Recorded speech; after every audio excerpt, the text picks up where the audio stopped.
ஓகேங்க சார். அனைத்தும் ஒன்றினுள் அடக்கம் அப்படின்னா அது விதி அப்படின்னு சொல்கிறாங்க. ஸோ அப்படி இருக்கிற அந்த விதியை பற்றி உங்களோட பார்வையில் என்ன விளக்கம் கொடுக்குறீங்க? விதியை பற்றி என்னுடைய பார்வையில் நான் எப்படி பார்க்குறேன் அப்படின்னா, விதி வந்து பல விதத்தில் இருக்குது, பல விதமாக செயல்படுது. அதாவது காலத்தின் அடிப்படையில், கர்ம பதிவின் அடிப்படையில் விதியானது செயல்படுது. அப்படின்னா வந்து முழுக்க முழுக்க வந்து இதெல்லாம் கலந்த விஷயமாக நான் பார்க்குறேன். அப்படின்னா இதை பற்றி எல்லாம் நம்ம சொன்னால் தான் அது விதியினுடைய செயல்பாடு நம்மளுக்கு முழுமையாக அந்த இடத்துல புரியும். இப்போ கர்ம பதிவினுடைய செயல்பாட்டை பற்றி சொல்லியிருக்கிறேன். அதாவது கர்ம பதிவுங்கிறது ஒரு காரணத்தின் அடிப்படையில் தான் பதியப்படுது. அந்த காரணங்கிறது எதன் அடிப்படையில் பதியப்படுதுன்னா இந்த இந்த இடத்துல காலத்தின் அடிப்படையில் பதியப்படுது. அப்படிங்கும்போது இதெல்லாம் கலந்தது தான் நம்மளுக்கு வந்து விதி. அப்படிங்கும்போது இந்த இடத்துல விதியினுடைய செயல்பாடு வந்து கண்டிப்பாக மாறவே மாறாது. அந்த விதியினுடைய செயல்பாடு மாற வேணும்னா அந்த விதியினுடைய செயல்பாட்டிலே 2 விதமாக இருக்கணும். மாறும் விதம், மாறாத விதம் அப்படின்னு சொல்லியிருக்க வேணும் அப்படிங்கிறது தான்.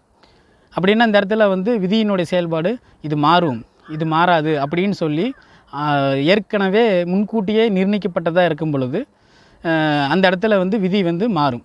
உதாரணத்துக்கு இப்போ நாகபாம்பு கடித்தா இறக்க மாட்டேன், அதாவது இறப்பாங்க அப்படின்னு சொல்லி கேள்விப்பட்டிருக்கிறோம்.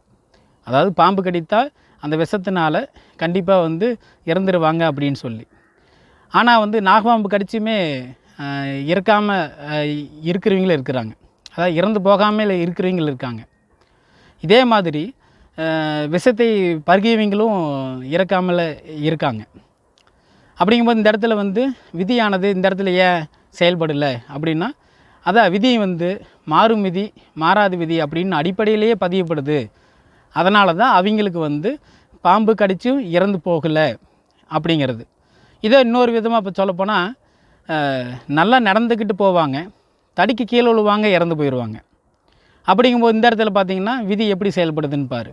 அப்படிங்கும்போது விதி வந்து எப்படி செயல்படுது அப்படிங்கிறதே வந்து நம்ம உறுதியாக கணிச்சு சொல்ல முடியாத அளவுக்கு இந்த இடத்துல இருக்குது.